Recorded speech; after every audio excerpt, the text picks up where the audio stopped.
وبرکاتہ۔ الحمد للہ الحنان المنان الذي خلق الانسان وعلمه البيان والصلاة والسلام على رسوله سيد الانس والجان وعلى آله واصحابه ذوي الخير والاحسان، اما بعد فاعوذ بالله من الشيطان الرجيم، بسم الله الرحمن الرحيم۔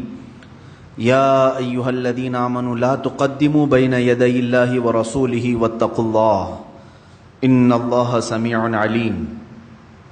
یا ایھا الذین آمنوا لا ترفعوا اصواتکم فوق صوت النبی ولا تجهروا له بالقول كجهر بعضکم لبعض ان تحبط اعمالکم وانتم لا تشعرون۔ صدق اللہ مولانا العظیم۔ بارگاہ رسالت معاب صلی اللہ تعالی علیہ وسلم میں درود پاک کا ہدیہ پیش کریں۔ اللہم صلی علی سیدنا و مولانا محمد معدن الجود والکرم وآلہ واصحابہ الکرام وابنہ الکریم وبارک وسلم صلاة دائمة سرمدا ابدا۔ آبروئے ما زنام مصطفیٰ است، درد دل مسلم مقام مصطفیٰ است۔ اقبال نے کہا ہے کہ ہم سب کی آبرو اور عزت نام مصطفیٰ سے ہے، اور مسلمان کے دل کا اگر کوئی درد ہے تو وہ صرف مقام مصطفیٰ ہی ہے۔ یعنی رسول کریم صلی اللہ تعالی علیہ وسلم کے متعلق اگر کوئی بھی بات ہو تبھی مسلم کا دل دکھتا ہے، درد کرتا ہے۔ باقی دوسری چیزوں میں مسلمان کا دل اتنا ہلکا نہیں ہے کہ رونے لگ جائے۔ آبروئے ما زنام مصطفیٰ است، درد دل مسلم مقام مصطفیٰ است۔ عزیزان گرامی، رسول مختار صلی اللہ تعالی علیہ وسلم کے متعلق ایک مسلمان کا جو تعلق ہے، اسی تعلق کو ختم کرنے کے لیے 14 صدیوں سے باطل قوتیں ایڑی چوٹی کا زور لگا چکی ہیں کہ یہ تعلق صرف ختم ہو جائے، باقی معاملات، تمہاری ٹوپیاں ختم ہو جائیں گی آسانی سے، تمہاری داڑیاں نکل جائیں گی آسانی سے، نام تک بدل جائیں گے آسانی سے، بہت ساری بد اخلاقیاں بھی تمہارے درمیان آ جائیں گی آسانی سے، لیکن ایک قوت کو اب تک وہ ختم کرنے میں ناکام ہوتے رہے، وہ ہے مسلمان کے دل کا مقام مصطفیٰ سے جو تعلق ہے۔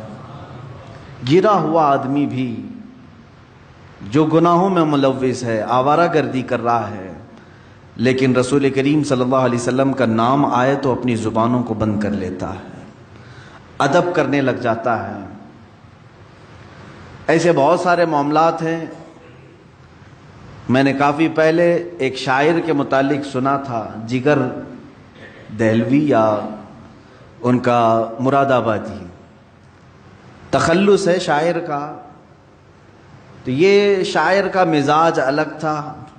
بہت سارے شعراء قوال ایسے جو شراب نوشی بھی کرتے ہیں، شراب پی کر شعر و شاعری کرنا یا محفلیں، رقص کی، ان تمام چیزوں میں شامل ہونا ان کے لیے کوئی عیب کی بات نہیں تھی۔ تو بہرحال ایک مرتبہ جگر کو یہ ہمیشہ سے زوم رہتا تھا، وہ کسی کے بھی شعر و شاعری کو تنقید کرتا تھا۔ تنقید کا مطلب ہوتا ہے کرٹیسائز کرنا، اور ان کے سامنے اگر کسی نے علامہ اقبال کی شاعری پڑھی تو کہہ دیتا، ارے یہ کوئی شاعری تھوڑی نہ ہے، اس میں فلاں چیز کی کمی ہے۔ داغ دہلوی کا شعر پڑھا گیا تو کہا داغ تو ایک رومانسی شاعر ہے، اس کے ہاں دوسرے اشعار نہیں ملتے۔ مرزا غالب کے اشعار پڑھیں تو اس پر تنقید، ہر ایک شاعر پر وہ تنقید کرتا تھا، اور شاگرد جو ہے مزہ لینے کے لیے اس طرح چھیڑتے بھی رہتے تھے، فلاں شاعر کے بارے میں کچھ کہیے، فلاں شاعر کے بارے میں۔ ایک مرتبہ محفل میں اسی طرح سے وہ سارے شعراء کے شعر پیش کرتے تھے شاگرد، اور وہ ان پر تنقید کرتا جاتا تھا استاد۔ اچانک محفل میں ایک شاگرد نے رسول کریم صلی اللہ علیہ وسلم کی ایک حدیث پڑھ دی اور کہا ان کے بارے میں آپ کا کیا خیال ہے؟ ہر شاعر کے بارے میں آپ کرٹیسائز کرتے ہو، تنقید کرتے ہو، ان الفاظ کے بارے میں، ان جملوں کے بارے میں آپ کا کیا خیال ہے؟ شراب نوشی میں ملوث رہنے والا بھی شاعر تڑپ کر کے اٹھ بیٹھا، فوراً محفل کو برخاست کر دیا، ان تمام شاگردوں پر پابندی لگا دی کہ کوئی آئندہ میرے سامنے کسی بھی شاعر کا سوال نہ لائے، اور رونے لگ گیا کہ شاید میرے نشے کی وجہ سے آج یہ نوبت آئی کہ میرے سامنے تنقید کرنے کے لیے حضور کو بھی پیش کر دیا کسی نے، کیا میں اتنا گر گیا کہ نبی کونین صلی اللہ علیہ وسلم کی بھی باتیں تنقید کے لیے پیش کی جائیں؟ اتنا رویا، اتنا رویا۔ بعد میں اخبار یہ ملتی ہیں کہ زندگی بھر کبھی شراب نوشی یا پھر کسی دوسرے لہو و لعب کی طرف اس نے ہاتھ تک نہیں لگایا، اسی ایک غم میں پھر پوری زندگی گزاری اور انتقال ہو گیا۔ میں کہنا یہ چاہتا ہوں میرے عزیزو، مسلمان کا تعلق جو مصطفیٰ کریم صلی اللہ علیہ وسلم سے ہے، چاہے وہ گرا ہوا ہی کیوں نہ ہو، اخلاقی پستی میں کیوں نہ ہو، لیکن نام مصطفیٰ آتے ہی وہ ادب کا مظاہرہ کرتا ہے۔ ہمارا خود کا معمول یہ ہے کہ ہم جس حالت میں بھی ہیں، میرے آقا کا نام آئے تو ہم اپنے لبوں کو سے اپنے انگوٹھوں کو چومتے ہیں اور پھر آنکھوں سے لگا لیتے ہیں۔ یہ ادب کا ایک مظاہرہ ہے۔ قرآن کی وہی آیت میں آپ کے سامنے تلاوت کر رہا ہوں۔ اللہ رب العزت نے سورہ حجرات کو یہیں سے شروع فرمایا۔ رب ذوالجلال فرماتا اے ایمان والو، اللہ اور اس کے رسول کے آگے نہ بڑھنا، اللہ اور اس کے رسول کے آگے نہ بڑھو، اللہ سے ڈرتے رہو۔ دوسری آیت ہے جو آج بھی حضور اکرم صلی اللہ علیہ وسلم کی جالیوں پر لکھی ہوئی ہے، مزار مقدس کے سامنے، یا ایھا الذین آمنوا لا ترفعوا اصواتکم فوق صوت النبی، اے ایمان والو نبی کی آواز پر اپنی آوازیں بلند مت کرنا، ولا تجہروا لہ بالقول کجہر بعضکم لبعض، اور جیسے آپس میں ایک دوسرے کو پکارتے ہو ایسے نبی کو کبھی مت پکارنا۔ تم کسی کو بھی پکارتے ہو اے احمد، اے عبداللہ، اس طرح کبھی یا محمد نہ کہو، حضور کا نام لے کر کے اس طرح آپس میں جیسے دوسروں کو پکارتے ہو اسے نہ کرو، بلکہ حکم دیا گیا کہ جب بھی پکاریں تو یا رسول اللہ کہیں، یا حبیب اللہ کہیں، یا نبی اللہ کہیں، ان کے القابات سے پکارو، نام لے کر کے پکارنے کو منع کیا گیا۔ یہ بارگاہ رسالت مآب صلی اللہ علیہ وسلم کا ادب کوئی اور نہیں، خود خدائے قدیر و جبار سکھا رہا ہے۔ یہ آیت جو نازل ہوئی تھی وہ ایک صحابی کے متعلق، ثابت بن قیس رضی اللہ تعالیٰ عنہ، کانوں سے ان کو کم سنائی دیتا تھا، اونچا سننے کی عادت تھی، اور جس کے کانوں میں عذر ہو وہ تھوڑا بلند آواز سے بولتا ہے۔ آپ کو معلوم ہوگا کان اگر کم سنائی دیتے ہیں تو زور سے بولتا ہے، بات کرتا ہے۔ حضرت ثابت بن قیس، یہ قیس بن ثابت، یہ حضور اکرم صلی اللہ علیہ وسلم کی مجلس میں بیٹھے ہوتے، اور جب کوئی بات ان کو سمجھ میں نہ آتی یا سنائی نہ پڑتی تو زور سے پوچھتے یا رسول اللہ صلی اللہ علیہ وسلم کیا کہا آپ نے؟ حضور دوبارہ ارشاد فرماتے۔ کبھی ایسا ہوتا کہ 3 مرتبہ حضور اکرم صلی اللہ علیہ وسلم ان کو بیان کرتے، حالانکہ اس صحابی کے ساتھ یہ عذر تھا، جان بوجھ کر کے تو نہیں کرتے تھے، عذر تھا، اور اللہ کو یہ بھی پسند نہیں آیا۔ رب تعالیٰ نے آیت نازل فرمائی، اے رسول کے صحابہ جب مجلس میں بیٹھنا تو بلند آواز سے نبی سے سوال مت کرنا، ان تحبط اعمالکم، کہیں تمہارے پورے اعمال ضائع ہو جائیں گے اور تمہیں خبر بھی نہیں ہوگی، وانتم لا تشعرون۔ یہ صحابی رسول اپنے آپ کو قید کر کے گھر میں روتے رہے کہ پتہ چل گیا تھا کہ انہی کے بارے میں آیت آئی ہے، مجلس رسول میں بلند آواز سے یہی بات کرتے تھے۔ پھر دوبارہ 40 دن کے بعد دوسری آیت آئی جس میں اللہ تعالیٰ نے ان کی مغفرت کا اعلان فرمایا کہ دل سے ان کا ادب تھا، جان بوجھ کر کے بارگاہ رسالت مآب صلی اللہ علیہ وسلم کی انہوں نے توہین نہیں کی ہے، نہ ہی بلند آواز سے انہوں نے جان بوجھ کر کے یوں پوچھا ہے۔ اللہ رب العزت نے انہیں معاف فرمایا، لیکن ساتھ ہی قیامت تک آنے والے مسلمانوں کو یہ تنبیہ کر دی گئی کہ اب نبی کونین صلی اللہ علیہ وسلم کی بات بھی چھڑ جائے، اے مسلمانوں ادب کا مظاہرہ کرو، ادب کا مظاہرہ۔ جب رسول کریم صلی اللہ علیہ وسلم کا تذکرہ خیر ہو رہا ہو اس وقت بھی مسلمانوں پر یہ واجب ہے کہ وہ ہمتن گوش ہو کر کے سنیں نبی کونین صلی اللہ علیہ وسلم کیا فرما رہے ہیں۔ یہ بارگاہ رسالت معاب صلی اللہ علیہ وسلم کے آداب میں کیوں بتا رہا ہوں؟ میرے عزیزو، آج اسی بات کی ضرورت ہے۔ مسلمانوں کے دلوں سے اس بات کو ختم کرنے کی کوشش کی جا رہی ہے۔ بارگاہ نبوت علی صاحب الصلاۃ والسلام میں بے ادبی کر کے آج دنیا یہ سمجھ رہی ہے کہ ہم مسلمانوں کو اپنا ہم نوا بنا لیں گے۔ رسول کریم صلی اللہ تعالیٰ علیہ وسلم سے جو تمہارا تعلق ہے، اس کو ہم رینیو کرتے رہیں گے۔ مجھ جیسے ہزار یہاں آئیں گے ممبر پر، اگر اس چراغ میں ہلکی سی بھی کمزوری آ گئی تو انشاءاللہ ممبر رسول سے اس میں پھر اضافے کی کوشش کی جاتی رہے گی۔ یہ نظام قیامت تک چلتا رہے گا انشاءاللہ۔ مسلمانوں کے دلوں میں عظمت مصطفیٰ کم نہیں ہونے دیا جائے گا، اس لیے کہ اللہ رب العزت اس نور مصطفیٰ کی حفاظت کا ضامن ہے۔ عزیزان گرامی، اللہ کے حبیب صلی اللہ تعالیٰ علیہ وسلم کا ذکر خیر ہو رہا ہو اس وقت مسلمانوں پر آج بھی واجب ہے۔ حضرت شاہ عبدالعزیز محدث دہلوی رحمۃ اللہ علیہ کے متعلق ایک بات روایات میں ملتی ہے کہ آپ مولود کی جب بھی محفل ہوتی تو بڑے ادب کے ساتھ حاضر ہو جاتے تھے۔ مولود سمجھ رہے ہیں نا، جس میں رسول کریم صلی اللہ علیہ وسلم کی ولادت پاک کا تذکرہ ہو رہا ہو، نعت ہو رہی ہو، حضور اکرم کی شان بیان کی جا رہی ہو، یہ مولود کی محفل اس کو کہتے ہیں۔ وہ ہمیشہ اس محفل میں ادب سے حاضر ہوتے۔ ایک مرتبہ اپنے گھر کے برآمدے میں یا گھر کے پاس بیٹھ کر کے وہ حقہ پی رہے تھے۔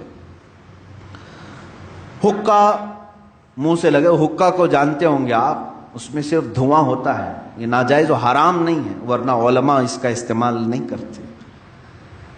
حقہ نوشی فرما رہے تھے، تھوڑی دیر میں آپ کے کانوں میں مولود پاک کی آواز آئی۔ پڑوس میں کسی کے گھر میں یہ میلاد شریف کی محفل ہو رہی تھی، آپ نے حقہ چھوڑ دیا، فوراً اٹھ کر کے بھاگ گئے اور جا کر کے مجلس میں بیٹھ گئے ادب سے۔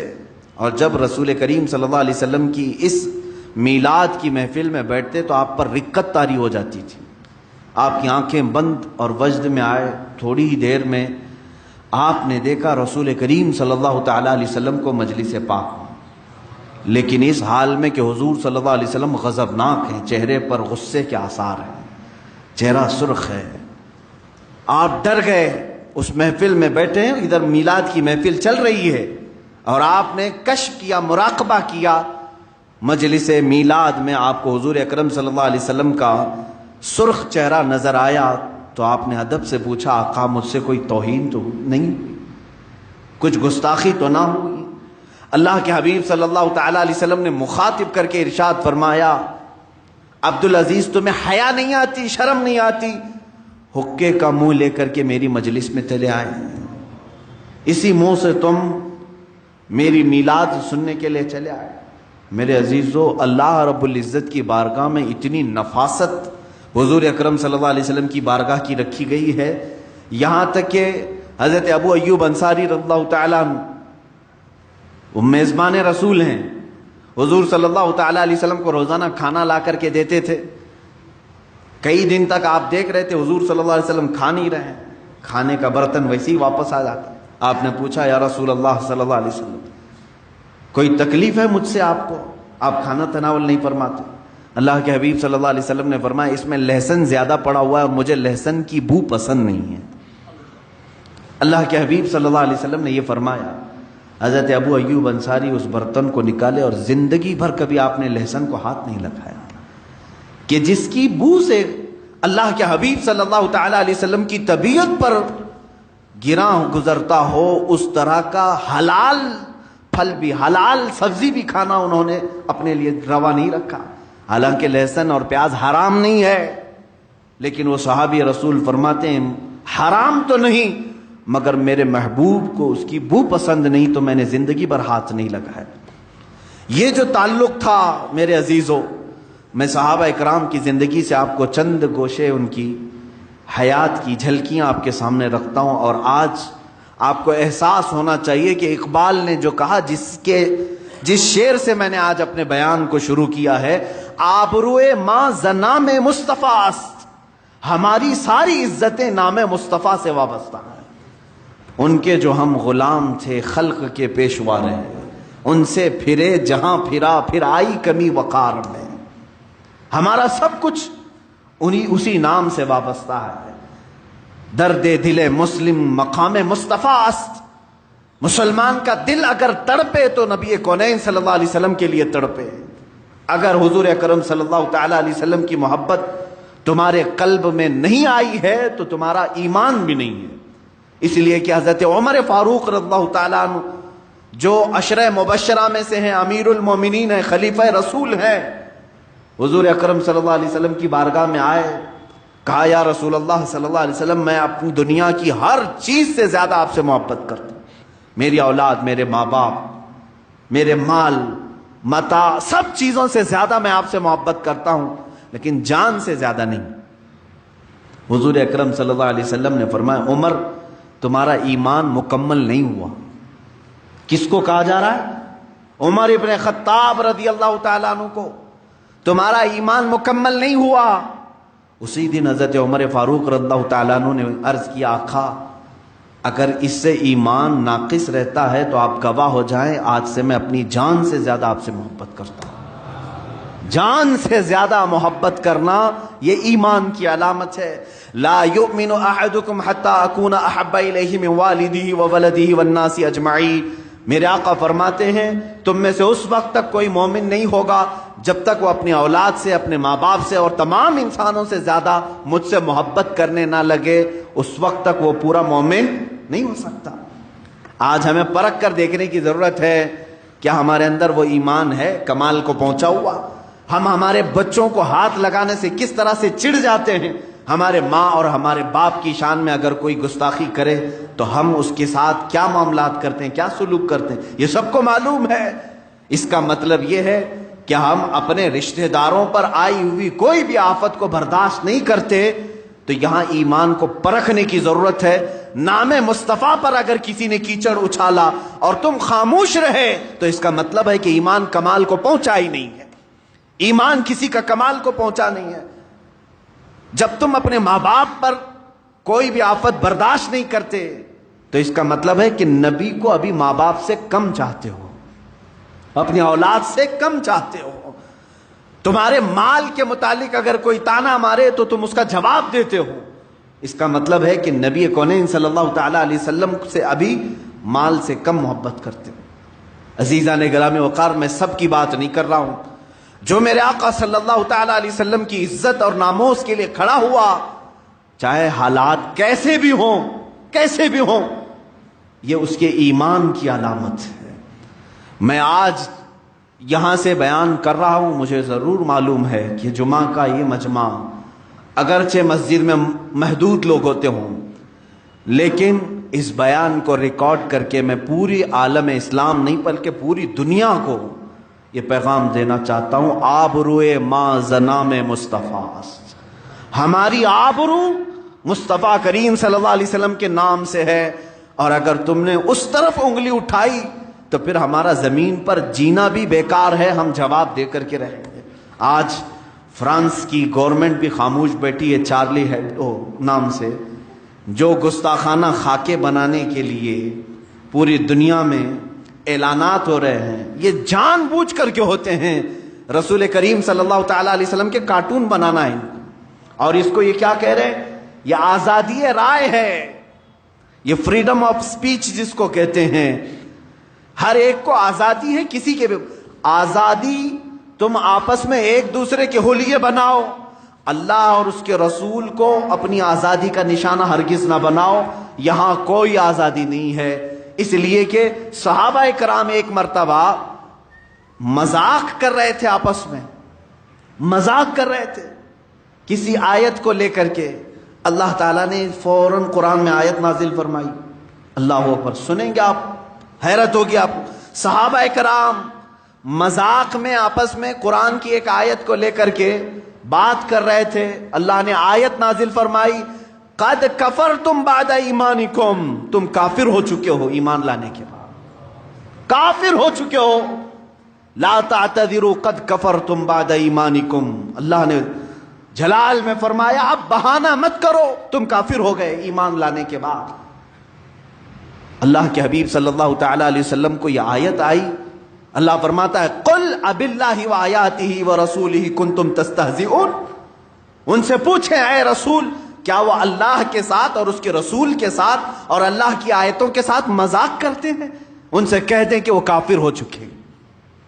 جب اس زمانے میں یہ آیت نازل ہوئی ہے تو میرے عزیزوں اس معاملے کو ہلکا نہ سمجھ لیں۔ اس وقت بھی کہا جا سکتا تھا نا فریڈم آف سپیچ ہے، مذاق کرنے کا اختیار ہے ہر ایک کو، لیکن میرے عزیزوں مذاق کا تخت کبھی بھی نبی کونین کی ذات اور اللہ رب العزت کی ذات ہم بننے نہیں دیں گے، پوری دنیا میں کہیں پر بھی ہو۔ آج افسوس اس بات کا ہے کہ پوری دنیا میں تقریباً 57 کنٹریز بنام مسلمان ہیں، 57 ملک ہیں، ان میں سے اکا دکا کہیں سے آواز آتی ہوگی، ورنہ سارے یہودیوں کے ایجنٹ بیٹھے ہوئے ہیں جن کے منہ میں انہوں نے اپنی زبان رکھ دی ہے، اور کوئی کہیں سے آواز نہیں کرتا۔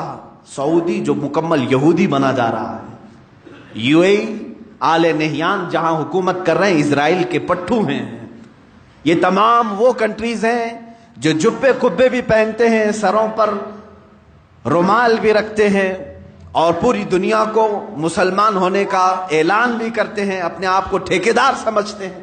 ارے یہ خانہ کعبہ کے خادم اپنے آپ کو کہتے ہیں۔ رسول مختار صلی اللہ تعالی علیہ وسلم کی شان میں نازیبا کلمات بکے جا رہے ہیں، ان میں سے کسی ایک کو بھی بولنے کی ہمت نہیں۔ حد تو یہ ہے ابھی چند دنوں پہلے خانہ کعبہ میں مسجد حرم میں جو دنیا کے تمام مسلمانوں کا قلب سمجھا جائے، دل سمجھا جائے، وہاں کے منبر سے مسجد حرم کا امام لوگوں میں خطبہ یہ دے رہا ہے کہ اے مسلمانوں، اسرائیل سے تعلقات اچھے ہونے چاہیے یہودیوں سے، اس لیے کہ یہ بھی نبی کی سنت ہے۔ یہ کہاں سے بات ہو رہی ہے؟ اب خانہ کعبہ سے، حرم مکہ سے بات ہو رہی ہے۔ یہ بکے ہوئے لوگ ہیں۔ اے مسلمانوں اب پہچانو۔ میں آپ کو ایک بات بتانا چاہوں گا، آپ لوگ یہ پہلے سے علماء پر تانا مارتے تھے، جب بھی کبھی یہاں سے سنی مسلمان مکہ مکرمہ جاتے ہیں، ان بدبخت وہابی علماء کے پیچھے نماز پڑھنے کا دل نہیں کرتا تھا، تو لوگ ہمیں پکڑ کر کہتے لاکھوں لوگ نماز پڑھ رہے ہیں، یہ ایک تم اپنی 1.5 انچ کی الگ مسجد بناؤ گے، ایک جماعت الگ لے کر کے تم نماز پڑھو گے؟ تمہیں ابھی ان کے کرتوت نہیں معلوم، ان کے کارنامے نہیں معلوم۔ میرے عزیزوں یہ وہی ائمہ حرم ہیں جہاں پر یہ مسجد حرم میں امامت کرنے والے اماموں میں سے ایک امام نے پی ایچ ڈی کی ہے اس بات پر کہ رسول اللہ کے ماں باپ جہنم میں ہیں۔ ان کی پی ایچ ڈی ہوئی ہے اس بات پر، یہ تھیسس لکھ رہے ہیں اس بات پر۔ معاذ اللہ رب العالمین، آج پوری دنیا دیکھ رہی ہے اور سن رہی ہے۔ اگر عربی نہیں آتی تو ٹرانسلیشن سن کر کے دیکھو، مسجد حرم سے خطبہ دینے والا امام پورے مسلمانوں کو خطبہ دیتا ہے۔ یہ نہیں کہ مسجد حرم کے صرف مسلمانوں کو، پوری دنیا میں یہ لائیو سنا جاتا ہے اور پہنچایا جاتا ہے، اور وہاں سے یہ تنبیہ کی جا رہی ہے کہ اسرائیل سے تعلقات استوار ہونا چاہیے۔ یہ بولی کس کی؟ جو تخت پر بیٹھا ہوا ظالم نمرود ہے، اس نے جیسا کہا ویسے ہی امام بولنا پڑتا ہے۔ مسجد نبوی کا امام بھی وہی بولے گا، مسجد حرم کا امام بھی وہی بولے گا، اور جو بادشاہ کے خلاف جائے گا وہ جیل میں جائے گا۔ کئی علماء کو انہوں نے جیل میں ڈالا بھی ہے۔ ہو بہو یہی حال امارات میں ہے، مصر میں ہے اور بحرین میں ہے۔ یہ سب وہ کنٹریز کے نام میں لے رہا ہوں جن کو بنام مسلم سمجھتے ہیں۔ ایک بات یاد رکھ لینا، ہزاروں نہیں، لاکھوں نہیں، کروڑوں کی بھی بھیڑ ان کے ساتھ ہو، کبھی بھیڑ سے امپریس نہ ہونا، اس لیے کہ حق کی علامت بھیڑ نہیں ہے، حق کی علامت محبت مصطفیٰ ہے، حق کی علامت ناموس رسالت ہے۔ وہ چاہے ایک کے ساتھ ہو وہی حق پر ہے، لاکھوں اگر بھیڑ کہیں اور ہو۔ اس لیے کہ میرے آقا صلی اللہ علیہ وسلم نے فرمایا قیامت کے دن تم دیکھو گے کچھ نبی، صحابی کی بات نہیں، اولی کی بھی بات نہیں، عالم کی بھی بات نہیں کر رہا ہوں، نبی کی بات۔ میرے آقا فرمانے کئی نبی ایسے ہوں گے قیامت کے دن جو صرف ایک ہی امتی کے ساتھ آئیں گے، ان کا کل ملا کر کے ان کی زندگی میں ایک امتی بنا ہے، کسی کے ساتھ 2 امتی ہوں گے، کسی کے ساتھ 4 امتی ہوں گے۔ انبیاء کرام نبی اس حال میں قیامت کے دن آئیں گے، ان کا ایک ماننے والا، کسی کے دو ماننے والے، تو کیا یہ کہو گے کہ نبیوں کا ایک ہی ماننے والا ہے تو بھیڑ تو دوسری طرف تھی، بھیڑ دوسری طرف تھی؟ میرے عزیزو، یہ بھیڑ کو کبھی بھی معیار نہیں بنایا گیا، کسوٹی نہیں بنایا گیا اسلام میں، ورنہ بھیڑ کو کاؤنٹ کرنے جائیں تو جے جے کرنے والی پارٹیاں ہر میدان میں بھیڑ جمع کرتی ہیں، تو لوگ یہی سمجھنے لگ جائیں گے کہ میدان میں بھیڑ زیادہ ہے تو یہی حق پر ہوں گے۔ بھیڑ جمع کرنا حق ہونے کی علامت نہیں، حق ہونے کی علامت دل میں ناموس رسالت کا اور محبت مصطفیٰ کریم صلی اللہ تعالی علیہ وسلم کا چراغ روشن ہونا ضروری ہے۔ اور میں آپ کو بتاتا ہوں، جن خبثائے زمانہ کی بات میں نے آج آپ کے سامنے کی ہے، یہ مردود زمانہ ہے، نمرود زمانہ ہے جو تخت پر بیٹھے ہوئے ہیں، پوری دنیا میں میرے آقا صلی اللہ تعالی علیہ وسلم کے ناموس کے ساتھ کھلواڑ کیا جا رہا ہے۔ ارے اس وقت کو یاد کرو جب ترکی میں صرف سلطنت عثمانیہ تھی، خلافت عثمانیہ تھی، ایک خلیفہ تھا عبدالحمید ثانی، ایک خلیفہ تھا، دوسرے بادشاہوں کی بات نہیں کر رہا ہوں۔ فرانس نے اس وقت بھی میرے آقا صلی اللہ تعالی علیہ وسلم کی شان میں ایک گستاخانہ کتاب شائع کرنے یا فلم بنانے کا اعلان کیا تھا، فلم بنانے کا اعلان کیا تھا۔ تنہا خلیفہ عبدالحمید ثانی نے اعلان کیا تھا مسلم امہ کے لیے کہ اگر فرانس نے یہ فلم بنانے کی کوشش کی تو پھر ہم اس کو منہ توڑ جواب دیں گے، ہم اپنے تمام سفارتی تعلقات ختم کریں گے۔ اور اسی اثنا میں صرف ایک اعلان پر تمام فوجی اپنی پریڈ میں شامل ہو چکے تھے۔ فرانس اس چیز سے اتنا گھبرایا کہ 100 سال ہو گئے آج تک وہ فلم کی طرف دوبارہ نہیں گیا۔ تنہا ایک خلیفہ تھا، یہ 100 سال پہلے کی بات کر رہا ہوں۔ آج 57 ملکوں میں یہ تخت پر بیٹھے ہوئے ہیں نامرد قسم کے بادشاہ، جن کے زبانوں میں ان یہودیوں نے اپنی زبان رکھ دی ہے، اپنی بولی رکھ دی ہے۔ حیرت کی بات ہے، اتنے سالوں سے جو فلسطین کے نادان بچوں کو قتل کرنے والا اسرائیل، یہودیوں کا مرکز، بیت المقدس کو ہمیشہ کے لیے فنا کرنے کے خواب دیکھنے والا اسرائیل، جس کو آج تک مسلم کنٹریز نے قبول نہیں کیا تھا، یہ 1948 میں آ کر انہوں نے ملک بنانے کا اعلان کر دیا، زبردستی قبضہ کر کے فلسطینیوں پر، اور تقریباً پورا فلسطین قبضہ کر لیا۔ تقریباً اب چھوٹے چھوٹے شہر باقی رہ گئے فلسطینیوں کے۔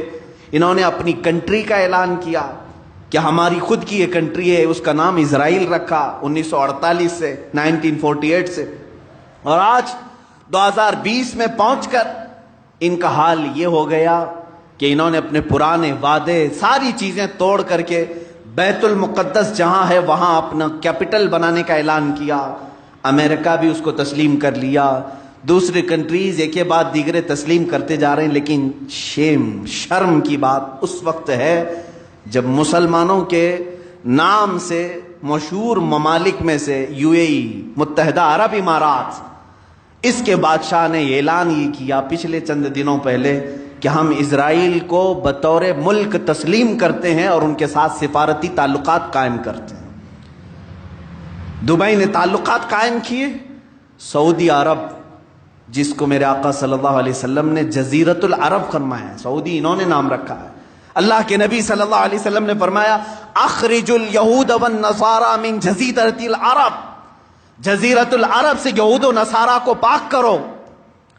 حضور اکرم صلی اللہ علیہ وسلم نے جو ہے فرمایا، آج تک عرب شریف تھا، سعودی نے UAE کی حمایت کرتے ہوئے اسرائیل کے پلین اور اس کے تمام ہوائی راستوں کو اپنے ملک کے اوپر سے جانے کی پرمیشن بھی تھی۔ در پردہ یہ تمام چیزیں ایک ہی ملک کے لیے ہو رہی ہیں، وہ اسرائیل کے لیے۔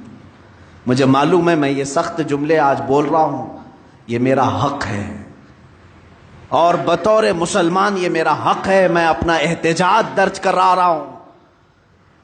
آج اگر کسی نے کہیں پر بھی ہولوکاسٹ کا ذکر کیا تو اسے مار دیتے ہیں یہودی۔ ہولوکاسٹ کا ذکر کر دیا اگر کسی نے، اسے کہیں نہ کہیں پکڑ کر کے مار دیتے ہیں یا اس پر کیس کرتے ہیں۔ پورے ورلڈ میں کہیں پر بھی ہولوکاسٹ کا ذکر کرنے والوں کو چھوڑتے نہیں ہیں، قانونی چارہ جوئی کی جاتی ہے یا تو اسے ختم کر دیا جاتا ہے۔ کیوں؟ ہولوکاسٹ میں یہودیوں کی بدنامی ہے، ان کی رسوائی ہوتی ہے، ان کی ذلت ہوتی ہے۔ میرے عزیزو، ایک مٹھی بھر جماعت ہولوکاسٹ کا نام برداشت نہیں کرتی، اور پوری دنیا میں 1 ارب سے زیادہ مسلمان اپنے نبی کی شان میں گستاخی کیوں برداشت کر کے بیٹھے ہوئے؟ خاموش تماشائی کیوں ہیں؟ کہیں ایسا تو نہیں کہ جس کو اقبال نے بہت پہلے کہا تھا کہ عرب کو دے کر عجم کے تخیلات، اسلام کو حجاز و یمن سے نکال دو، یہ فاقہ کش موت سے ڈرتا نہیں ذرا، روح محمدی اس کے بدن سے نکال دو۔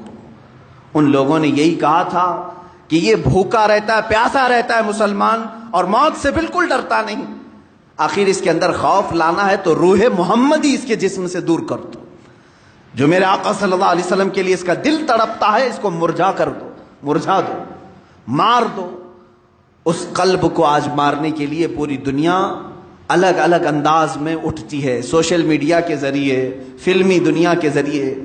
عزیزان گرامی، بارگاہ مصطفیٰ صلی اللہ تعالی علیہ وسلم کے آداب میں دو چند باتیں عرض کر دوں۔ آج ہمارا حال کیا ہے کہ ہم کس طرح کی چیزیں برداشت کریں؟ صحابہ کی قوت اور طاقت کس وجہ سے تھی جانتے ہیں؟ صلح حدیبیہ کے موقع پر کسرا جو ایران کا سپر پاور تھا، وہاں سے ایک شخص بھیجا گیا قاصد بنا کر کے، دیکھو محمد صلی اللہ علیہ وسلم نے کتنی طاقت جمع کر لی ہے، کتنے ان کے پاس فوجی ہیں، سامان جنگ کتنا ہے، کیونکہ یہ بڑے بڑے بادشاہوں سے لڑنے کے چیلنج دیتے جا رہے ہیں، ملک کا ملک فتح کرتے جا رہے ہیں، ان کے پاس طاقت کیا ہے وہ دیکھو۔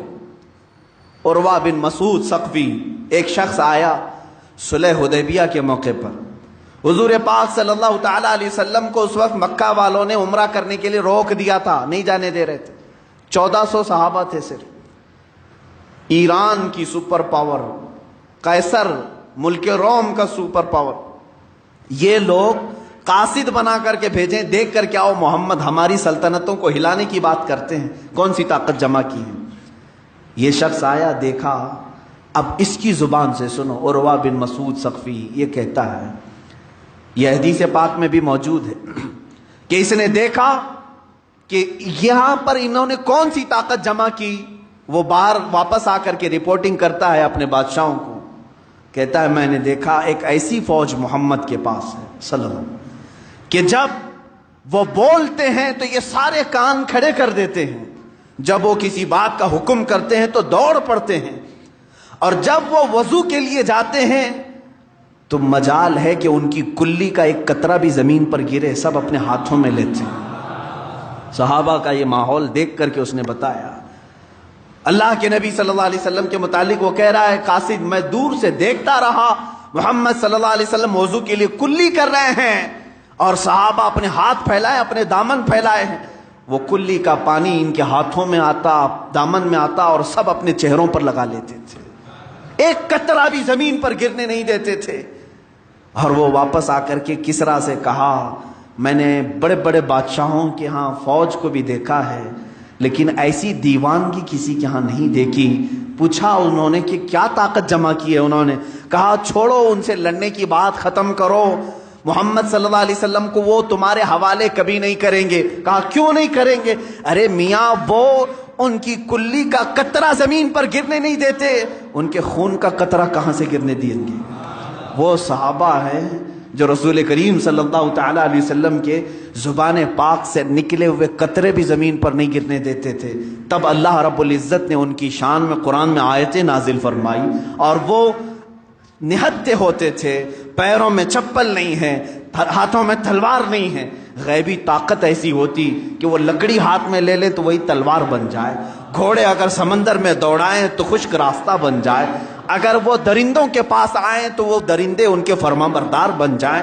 یہ ساری طاقت و قوت خدا کی طرف سے غیب سے انہیں ملی ہوئی تھی، صرف اس لیے کہ ان کا یہی قول تھا جس کو اقبال نے کہا ہے، آبروئے ماں نام مصطفیٰ، ان کا یہ نعرہ تھا ہماری کل آبرو نام مصطفیٰ سے ہے۔ وہ جیتے مرتے تھے صرف رسول کریم صلی اللہ تعالی علیہ وسلم کی عزت کی خاطر۔ عزیزان گرامی وقار، صلح حدیبیہ کا موقع، جنگ احد کی بات دیکھ لیں، اللہ کے نبی صلی اللہ تعالی علیہ وسلم کے دفاع میں ایک صحابی کھڑے ہیں، اس وقت جنگ کا پانسا پلٹ گیا تھا، کفار مکہ بھاری پڑ گئے تھے، جیتی ہوئی جنگ شکست میں آ گئی تھی، بڑے سخت حالات تھے احد کے میدان میں، اور مسلسل تیر حضور کی طرف برسا رہے تھے کفار، نشانہ کر رہے تھے۔ ایک صحابی کھڑے ہیں حضور کے ڈیفنس میں، ان کے جسم پر 80 تیر چبھے ہوئے تھے، لیکن مجال ہے کہ وہ ہٹیں حضور کے سامنے سے۔ ہر تیر جسم پر آتا رہا، یہاں تک کہ ایک تیر سیدھے ان کی آنکھ میں گھس گیا اور ان کی آنکھ کا پتلا باہر آ گیا، اور وہ اسی طرح سے اپنے ہتھیلی میں آنکھ کا پتلا لے کر کھڑے ہیں، لیکن مجال ہے کہ وہاں سے ٹس سے مس ہو، اس لیے کہ انہوں نے اپنی زندگی کو وقف کیا تھا، میں دفاع رسول کے لیے ہوں، ناموس رسالت کے پہرے کے لیے ہوں۔ تبھی تو اللہ تعالیٰ نے ان کو غیبی قوت عطا کی تھی۔ اس کے باوجود اللہ کے حبیب صلی اللہ تعالیٰ علیہ وسلم کے چہرے اقدس پر ایک ظالم کافر نے لوہے کی ٹوپی سے مار دیا۔ لوہے کی ٹوپی ہوتی تھی جو جنگوں میں پہنی جاتی تھی، وہ پھینکا، رسول کریم صلی اللہ علیہ وسلم کے چہرے پاک پر وہ آ کر لگی۔ اس کے 2 دانت تھے لوہے کے، وہ سیدھے حضور اکرم صلی اللہ تعالیٰ علیہ وسلم کے رخساروں سے، گال میں سے اندر داخل ہو کر کے دانتوں میں چلے گئے، اور وہ لوہے کی خود نکل نہیں رہی تھی، وہ دانت جو تھے وہ نہیں نکل رہی تھی، کاڑیاں جس سے دانت ہل گئے تھے۔ صحابہ کرام بے قرار تھے، جانتے ہیں وہ منظر اگر میں اس کی عکاسی کروں، حدیث کے اوراق پڑھتے پڑھتے میری آنکھیں بھیگ گئی تھی۔ صحابہ ٹوٹ کر کے میرے آقا کے پاس آئے۔ صدیق اکبر کہتے ہیں یا رسول اللہ، میں یہ دانت کے یہ کاڑیاں میں نکال دوں گا، یہ کڑیاں میں نکال دوں گا۔ حضرت عمر ہیں، حضرت عثمان ہیں، اور دیگر صحابہ ہیں، وہ لوگ کسی نہ کسی طرح سے یہ رسول کریم صلی اللہ تعالیٰ علیہ وسلم کے رخسار میں چبھے ہوئے ان کڑیوں کو نکالنا چاہتے ہیں۔ کس حالت میں جانتے ہیں؟ کس حالت میں؟ ان صحابہ میں سے ہر ایک کے جسموں پر بڑے بڑے تیر چبھے ہوئے ہیں، وہ تیروں کے ساتھ حضور کے ساتھ کھڑے ہیں، کسی کو اپنے جسم کا تیر نکالنے کی فکر نہیں، رخسار رسول پر لگی ہوئی کڑیاں نکالنے میں وہ بے قرار ہیں۔ اسی اسنا میں صحابی حضرت ابو عبیدہ بن جراح رضی اللہ تعالیٰ حضرت صدیق اکبر کو پیچھے کرتے ہیں، کہتے ہیں ابو بکر آپ پیچھے ہٹ جاؤ، اس لیے کہ یہ جو کڑیاں ہیں یہ نکالنے جائیں گے تو حضور کے 2 دانت تو شہید ہو جائیں گے، حضور کے 2 دانت شہید ہو جائیں گے۔ حضرت ابو بکر صدیق نے کہا تو نکالنا تو ہوگا ورنہ یہ زہر پیدا کر سکتا ہے۔ حضرت ابو عبیدہ بن جراح آئے، اجازت مانگی، یا رسول اللہ صلی اللہ علیہ وسلم مجھے نکالنے کی اجازت دے۔ کیسے نکالا جانتے ہیں؟ رخساروں میں چبھی ہوئی کڑیوں کو اپنے دانتوں سے پکڑ کر کھینچنے لگے، ہاتھ سے نکال سکتے تھے، دانتوں سے پکڑ کر کھینچنے لگے۔ جب دانتوں سے کھینچا آپ نے تو حضور صلی اللہ علیہ وسلم کے 2 دانت شہید ہوئے، ساتھ ہی حضرت ابو عبیدہ بن جراح کے 4 دانت ٹوٹ گئے، ان کے دانت ٹوٹ گئے۔ جب وہ کڑی کھینچ کر کے نکالے ان کے دانت بھی ٹوٹے۔ اس کے بعد وہ کھڑے ہو کر کے مسکراتے ہیں، کہتے ہیں ابو بکر میں نے آپ کو صرف پیچھے اس لیے ہٹایا کہ ہاتھ سے نکالتے تو ہمارے ہاتھ کو تو کچھ نہیں ہوتا، لیکن رسول پاک کے دانت شہید ہو جاتے ہیں۔ میں نے اپنے دانتوں سے اس لیے نکالا کہ حضور پاک صلی اللہ علیہ وسلم کے اگر 2 دانت جائیں تو پھر ہمارے منہ میں کسی کے دانت ہونا ہی نہیں چاہیے، ہم سلامت کیسے رہیں۔ جب میرے دانت گر گئے تو مجھے اللہ رب العزت کی ذات پر یہ یقین ہوا کہ مولا تبارک و تعالیٰ مجھے معاف فرمائے گا کہ میرے بھی کفارے کے طور پر دانت گئے ہیں۔ وہ صحابہ کی الفت تھی میرے عزیزوں، وہ صحابہ کی الفت تھی، ان کے بارگاہ مصطفیٰ کے جو لگاؤ ہیں، یہ آداب ہیں، یہ آج دہرانے کی ضرورت ہے۔ امت بھول چکی ہے ان معاملات۔ حضرت ابو ایوب انصاری رضی اللہ تعالیٰ میزبان رسول ہیں، سب کو معلوم ہے، جب مدینہ حضور تشریف لائے تو اونٹنی حضرت ابو ایوب کے گھر پر رکی۔ فیصلہ یہی ہوا تھا کہ جہاں اونٹنی رکے گی وہاں پر حضور آرام کریں۔ ابو ایوب انصاری رضی اللہ تعالیٰ عنہ یہ وہ صحابی ہیں جن کو حضور کی میزبانی کرنے کا شرف حاصل ہے۔ 2 منزلہ گھر تھا، ایک نیچے ایک اوپر۔ حضور صلی اللہ تعالیٰ علیہ وسلم جیسے تشریف لائے، حضرت ابو ایوب انصاری نے کہا حضور آپ کو جو پسند ہے وہ آپ قبول فرما لیں۔ اللہ کے حبیب صلی اللہ علیہ وسلم نے فرمایا میں نیچے کا حصہ پسند کرتا ہوں۔ لوگ ملنے والے آتے جاتے رہیں گے، تقریباً 7 یا 8 مہینے تک میرے آقا کا قیام ان کے گھر پر رہا ہے۔ ملنے والے آتے جاتے رہیں گے، مجھے نیچے رہنے دو۔ نیچے اللہ کے حبیب صلی اللہ علیہ وسلم رہنے لگے. حضرت ابو ایوب انصاری اور ان کی زوجہ اوپر گئے, جاتے ہی بے قراری آ گئی. اللہ کے حبیب صلی اللہ علیہ وسلم نیچے آرام فرما ہیں اور ہم اوپر کیسے سوئیں؟ پوری چھت پر سوتے نہیں تھے, کونے میں دبک کر بیٹھے رہتے تھے. پوری رات بیٹھے ہوتے. وہ کہتے کہ یہ ادب کے خلاف ہے, اللہ کا حبیب زمین پر سو رہا ہو اور میں پہلے منزلے پر کیسے سوؤں؟ نہیں سوتے تھے, پوری رات اس طرح سے کونے میں بیٹھے رہتے. ایک دن ان کے گھر میں پانی کا مٹکا مٹی کا تھا, ٹوٹ گیا, پانی بہہ گیا چھت پر. چھپرے کی چھت ہوتی تھی. جانتے حضرت ابو ایوب انصاری کے ہاں ایک ہی کمبل تھا, ایک ہی لحاف تھا. وہ پورا لحاف انہوں نے پانی میں بھگو دیا. جو کپڑے تھے وہ پھاڑ کر پانی میں بھگو دیا, جمع کر لیا. سخت ٹھنڈیوں کی راتیں تھیں. اسی لحاف کو شوہر اور بیوی دونوں اوڑھ کر کے صبح تک بیٹھے رہے, صرف اس لیے کہ پانی کا ایک قطرہ بھی میرے مصطفیٰ کی ذات پر نہ جائے. اللہ کے حبیب صلی اللہ علیہ وسلم کی نیند میں خلل نہ آنے پائے. یہ مقام مصطفیٰ صحابہ اکرام سے سیکھو میرے عزیزوں. ان دلالوں سے کیا سیکھو گے جو آج حکومت کے تخت پر بیٹھے ہیں, جن کو نام مصطفیٰ کی کوئی قدر نہیں. اسی لیے سرکار مفتی اعظم ہند رضی اللہ تعالیٰ عنہ نے اعلان کیا تھا مدینہ طیبہ میں, تیرے حبیب کا پیارا چمن کیا برباد, الہی نکلے یہ نجدی بلا مدینے سے. اللہ ان کی دعا قبول کرے, ان ظالموں کو جزیرۃ العرب سے دور کرے. آج دل روتا ہے میرے عزیزوں, رسول کریم صلی اللہ تعالیٰ علیہ وسلم کی عظمت پر حملے کرنے والے وہ لوگ ہیں جو ٹڈی دل ہیں, ان کے ہاں کوئی ہمت نہیں. اگر مسلم دنیا صرف اور صرف ایک بار ان سے یہ کہہ دے کہ اللہ کے حبیب صلی اللہ تعالیٰ علیہ وسلم کے لیے ہم جان بھی فدا کرتے ہیں. ہم اپنے ہر جمعہ کے خطبے میں یہ کہتے ہیں, الا لا ایمان لمن لا محبت لہ, اس کا ایمان ہی نہیں جس کے سینے میں ان کی محبت نہیں. ہم تو انہی کی محبت میں جینے مرنے کی قسمیں کھاتے ہیں. لہٰذا اس نبی کی ذات پر کچھ نہ کہو, ہمیں جو کوسنا ہے کوسو. ہم تو برے ہیں, ہم بد اخلاق ہیں, ہم بد عمل ہیں, ہمیں گالیاں دے دو, لیکن میرے آقا صلی اللہ تعالیٰ علیہ وسلم کی شان میں کچھ نہ کہا جائے. اے مسلمانوں, اپنے آپ کو بیدار رکھو, جس طرح ممکن ہو سکے ان کی مخالفت میں آواز اٹھاؤ. اگر آج تمہارے پاس سوشل میڈیا کا پلیٹ فارم ہے تو اس پر اپنا احتجاج درج کرو کہ ہم فرانسیسی یہ تمام درندوں کے خلاف ہیں, اس لیے کہ انہوں نے ہمارے قلب کو, ہمارے دل کو چھیڑا ہے جہاں میرے آقا کی محبت بستی ہے, ہماری آنکھوں کو ٹھیس پہنچائی ہے جن کے نام سے ہم ٹھنڈک محسوس کرتے ہیں. اس لیے میں کہتا ہوں یہ ہیومن رائٹس کے بھی خلاف ہے. کسی کو اس طرح سے ستانا, ہریشمنٹ کرنا, کہ یہ ظلم نہیں ہے, یہ جرم نہیں ہے.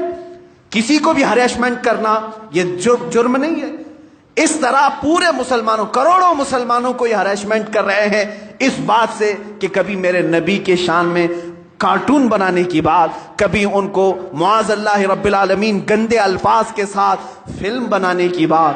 اس طرح یہ تمام بار بار چیزیں جو آتی ہیں یہ ہمارے ساتھ, یہ ہیومن رائٹس کی خلاف ہے, ہمارے ساتھ یہ ہریشمنٹ ہے.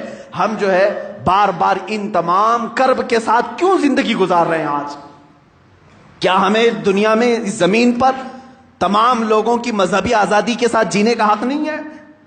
عزیزان گرامی, ہمارا اسلام تو یہ دعوت دیتا ہے, لا تسبوا الذین یدعون من دون اللہ فیسبوا اللہ عدوا بغیر علم. قرآن کہتا ہے تم ان کے خداؤں کو گالی مت دو, ان کے خداؤں کو گالی مت دو, اس لیے کہ وہ پلٹ کر کے تمہارے خداؤں کو تمہارے خدا کو بولیں گے. جو اللہ حقیقی ہے اس کو تم وہ گالی دیں گے. ہمیں تو یہ منع کیا گیا ہے. یہ مغرب, یہ ویسٹرن, جہاں سے یہ لوگ اپنے آپ کو پورا سپر پاور کہنے کا دعویٰ کرتے ہیں اور سب سے زیادہ ترقی یافتہ کہتے ہیں, ان ظالموں کو اتنی بھی تمیز نہیں کہ کسی پوری دنیا کے ایک مذہب کی مقدس شخصیت کے ساتھ کھلواڑ کرنا یہ جرم ہے یا نہیں. ان کو اتنی بھی تمیز نہیں, یہ جان بوجھ کر کے کیا جا رہا ہے. آج میں مسلمانوں کو ایک درس دے کر کے جانا چاہوں گا, آخری میرا پیغام سنیں. حضرت علامہ ابن حجر عسقلانی رحمۃ اللہ تعالی علیہ نے لکھا ہے کہ بغداد پر جب حملہ ہوا تھا تاتاریوں کا, ان ظالموں نے پورے مسلمانوں کا قتل عام کیا تھا. دریائے دجلہ کا پانی مسلمانوں کے خون سے لال ہو گیا تھا، بہت انہوں نے ظلم و ستم ڈھائے، اور ان کا محبوب مشغلہ کیا تھا؟ شام کو آتے تھے، کسی عیسائی پادری کو بٹھا کر کے حضور کی شان میں نازیبا کلمات بکنے کے لیے اسے کہا جاتا، پیسے دیے جاتے۔ ایک بار دربار میں علماء کو قید کر کے لائے ہیں، مسلم علماء کو، ان کے ہاتھ پیچھے بندھے ہوئے ہیں، زمین پر لیٹے ہوئے ہیں، اور دربار میں یہ سارے تاتاری اور بادشاہ بھی بیٹھا ہوا ہے۔ ایک عیسائی پادری کو لایا گیا اور کہا گیا کہ تو حضور اکرم صلی اللہ تعالیٰ علیہ وسلم کے بارے میں جتنا ہو سکتا ہے گھرا کر کے باتیں کر، ان کے لیے برے برے شعر بول۔ وہ شروع کرتا ہے۔ اتفاق ایسا کہ اس بادشاہ کا ایک پالا ہوا کتا تھا جو سونے کی زنجیر سے بندھا ہوا رہتا تھا، سونے کی زنجیر سے اسے باندھتا تھا بادشاہ۔ جیسے ہی وہ عیسائی پادری گستاخی شروع کیا، وہ کتا بھونکنے لگا، کتا بھونکنے لگا، اس نے بند کر دیا۔ پھر تھوڑی دیر کے بعد اس نے پھر وہی کام شروع کیا، کتا پھر بھونکنے لگا۔ لوگوں نے اس سے کہا بھی کہ شاید تو جو بول رہا ہے اس کی وجہ سے کتا بھونک رہا ہے۔ پھر جب اس نے تیسری بار اسی طرح سے گستاخی کرنا شروع کیا تو کتا زنجیر توڑ کر کے نکل آیا اور اس عیسائی پادری پر ایسا حملہ کیا کہ دم زدن میں اسے چیر کر کے ٹکڑے کر دیا، ختم کر دیا۔ اور اسی وقت سینکڑوں کی تعداد میں وہی تاتاری جو گستاخی رسول کے مرتکب تھے، ایمان کی دولت سے مشرف ہوئے، اسلام میں داخل ہوئے۔ میں یہ بات اس لیے عرض کر رہا ہوں، کبھی کبھار مجھے ایسا لگتا ہے کہ وہ کتا تو ہم سے اچھا تھا، وہ کتا تو ہم سے اچھا تھا، جو ناموس رسالت پر کوئی ایک جملہ سننا اسے پسند نہیں تھا۔ کتوں سے گئی گزری زندگی ہم گزارنے پر آ گئے۔ اسی طرح میرے آقا صلی اللہ تعالیٰ علیہ وسلم کا وہ خچر جس پر آپ سواری کرتے تھے، یعفور نام تھا، اتنا عقلمند تھا، اتنا عقلمند۔ خیبر کے موقع پر حضور صلی اللہ تعالیٰ علیہ وسلم کو گفٹ میں ملا، ہدیے کے طور پر ملا۔ جب حضور صلی اللہ علیہ وسلم نے اس کو لیا تو وہ اپنا سر ہلانے لگا، وہ اپنی زبان میں کچھ کہنے لگا۔ حضور مسکرائے، صحابہ نے پوچھا آقا یہ کیا کہہ رہا ہے؟ وہ جانوروں کی بھی بولیاں سنتے تھے، وہ رسول تھے سب کے۔ اللہ کے حبیب صلی اللہ علیہ وسلم فرماتے ہیں یہ خچر مجھ سے کہہ رہا ہے کہ یا رسول اللہ صلی اللہ تعالیٰ علیہ وسلم، میں اس نسل کا گدھا ہوں، میں اس نسل کا خچر ہوں کہ میرے باپ میرے دادا سب وہ خچر تھے کہ جن کے اوپر انبیاء اکرام نے سواری کی تھی، انبیاء نے سواری کی، اور ان کی نسل کا میں آخری خچر ہوں، اور نبیوں میں سب سے آخری آپ، سب سے آخری آپ ہیں۔ اور وہ خاتم النبیین کا عقیدہ رکھنے والا قادیانیوں سے تو بہتر تھا۔ رسول کریم صلی اللہ تعالیٰ علیہ وسلم سے وہ ایک بات یہ بھی عرض کیا کہ آقا میں ایک یہودی کا خریدا ہوا تھا، اس کی ملکیت میں تھا، لیکن وہ حضور سے کہہ رہا ہے خچر یا رسول اللہ صلی اللہ علیہ وسلم برسوں اس یہودی کے گھر میں رہا، ایک مرتبہ بھی میں اپنی پیٹھ پر اس کو سوار ہونے نہیں دیا۔ حضور پاک صلی اللہ تعالیٰ علیہ وسلم سے کہہ رہا ہے جب بھی وہ سوار ہونے کی کوشش کرتا میں اسے گرا دیتا تھا، اس لیے کہ مجھے یہ یقین تھا کہ میری پیٹھ کسی رسول کے لیے رکھی گئی ہے۔ اسی یعفور کو دیکھیں، جب میرے آقا صلی اللہ تعالیٰ علیہ وسلم کا وصال ہوا، اللہ کے حبیب صلی اللہ تعالیٰ علیہ وسلم جب کسی صحابی کو بلانا ہوتا تو اسی یعفور کو بھیجتے تھے خچر کہ جاؤ عثمان بن عفان کو بلا لاؤ، جاؤ عمر ابن خطاب کو بلا لاؤ۔ یہ سیدھے اسی صحابی کے گھر جاتا، ان کے دروازے کو اپنے سر سے ٹھوکتا، دروازہ کھلتا، وہ اپنی دم سے اشارہ کرتا، صحابہ سمجھتے کہ رسول کا بلاوا آیا ہے، حضور کا قاصد بن کر کے صحابہ کے گھر جاتا۔ لیکن میرے عزیزو، اس کے قلب میں، اس کے دل میں جو عظمت مصطفیٰ تھی وہ یہ، صحابہ کرام فرماتے ہیں حضور صلی اللہ تعالیٰ علیہ وسلم سے ریلیٹڈ ہر چیز سے ان کو محبت تھی۔ جب میرے آقا کا وصال ہوا، انتقال ہوا، اس دن سے لے کر کے 3 دن تک اس یعفور نے نہ گھاس کا ایک پتا کھایا، نہ کھانا پانی، کچھ بھی نہیں، کسی چیز کو منہ نہیں لگاتا تھا۔ اگر کوئی چیز کھانے کے لیے اس کے سامنے پیش کر دی جاتی اپنے پیروں سے ہٹا دیتا تھا۔ صحابہ روتے تھے اس عمل کو دیکھ کر کہ بغیر مصطفیٰ کے یہ کھانا پسند نہیں کرتا۔ 3 دن کے بعد جس کنویں سے آخری مرتبہ میرے آقا صلی اللہ علیہ وسلم نے غسل فرمایا تھا، بیر غرس، جہاں کا پانی یہ روایات میں ہے کہ وہاں جا کر کے دن بھر بیٹھ کر روتا تھا اور تیسرے دن اسی میں چھلانگ لگا کر کے فوت ہو گیا۔ اس جانور نے یہ درس دیا کہ بغیر مصطفیٰ کے تو یہ جینا بھی بیکار ہے۔ جو نبی کی محبت میں جیا ہو اسے نبی کو چھوڑ کر کے جینے کا کبھی لطف آ ہی نہیں سکتا۔ اسی لیے میں اب اپنی گفتگو بھی اسی پر ختم کرتا ہوں۔ اے مسلمانوں، سمجھ جاؤ، آبرو معاذ نام مصطفیٰ اس، آبرو معاذ نام مصطفیٰ اس، ہماری آبرو اور ہماری عزت مصطفیٰ کریم کے نام سے ہے۔ درد دل مسلم مقام مصطفیٰ اس، اگر دل درد کرے تو صرف مصطفیٰ کے لیے کرے۔ اسی لیے قرآن نے بھی ہمیں یہی تاکید کی ہے کہ جو رسول دے دیں وہ لے لو، جو رسول منع کر دیں اسے چھوڑ دو۔ افسوس ہے ہم اللہ کے حبیب صلی اللہ علیہ وسلم کی محبت کے دعوے کرتے ہیں، مجھے شرم آتی ہے اس بات کی کہ جب قبر میں ہمیں بند کر دیا جائے گا اس نبی کونین کے سامنے ہم اپنا چہرہ کیسے کر پائیں گے؟ اگر اللہ کے حبیب صلی اللہ تعالی علیہ وسلم کے سامنے ہو کر ہم سے سوال کر لیا گیا کہ میری عزت پر، میری ناموس پر، میری عزت پر حملے ہوتے تھے اور تو گھر میں بیٹھ کر کے روٹیاں سیکتا تھا، تیرے گھر میں اچھے کھانے پکتے تھے، کبھی تو نے غم کا اظہار بھی نہیں کیا، ہمارے پاس کوئی جواب نہیں ہوگا۔ میں یہاں پر ممبر سے یہ کہوں گا، یا رسول اللہ، یا آقائی و مولائی و ملجائی، ہمیں جتنی طاقت اللہ نے دی ہے ہم یہاں سے ادا کرنے کی کوشش کرتے ہیں۔ سرکار، ہم غلاموں میں طرز ادب کہاں؟ سرکار، ہم کمینوں میں طرز ادب کہاں؟ ہم کو تو بس تمیز یہی بھیک بھر کی ہے، ہم کو تو بس تمیز یہی بھیک بھر کی ہے۔ گندے نکمے کمین، مہنگے ہیں کوڑی کے تین، کون ہمیں پالتا؟ تم پہ کروڑوں درود، بے ہنر و بے تمیز۔ یا رسول اللہ، ابھی وہ امی فدا کا یا رسول اللہ، آج ہم وہ حق ادا نہیں کر سکتے آپ کے دفاع کا، ہم سن کر کے خاموش رہ جاتے ہیں اس لیے کہ طاقت سے بے بس ہے۔ یا رسول اللہ، ہم آپ کی بارگاہ میں دعائی صرف اس بات کی لگاتے ہیں، بے ہنر و بے تمیز کس کو ہوئے ہیں عزیز ایک تمہارے سوا؟ تم پہ کروڑوں درود کر کے تمہارے گناہ مانگے تمہاری پناہ، تم کہو دامن میں آ، تم پہ کروڑوں درود۔ یا رسول اللہ، ابھی وہ امی فدا، ہمارے گناہوں پر، ہمارے خطاؤں پر، ہماری تمام غلط کاریوں پر آپ ہمیں سزا کا اعلان نہ فرمائیں۔ سرکار، صرف رحمت کی آس ہے، صرف رحمت کی آس ہے، صرف رحمت کی آس ہے۔ میرے آقا، ہم گنہگاروں پر آپ رحم فرمائیں، اور اللہ کی بارگاہ میں دعا کرتا ہوں، اے کریم خدا، اس مردود اور ملعون پر تو بے شمار لعنت فرما جو تیرے حبیب پاک کی کردار کشی کرنے کی کوشش کرتا ہے، جو ناموس رسالت پر انگلی اٹھائے۔ اے مولا، تو ہمیشہ کے لیے اس کو عبرت کا نشان بنا دے، رہتی دنیا تک کے لیے اس کو ذلیل و رسوا کر دے۔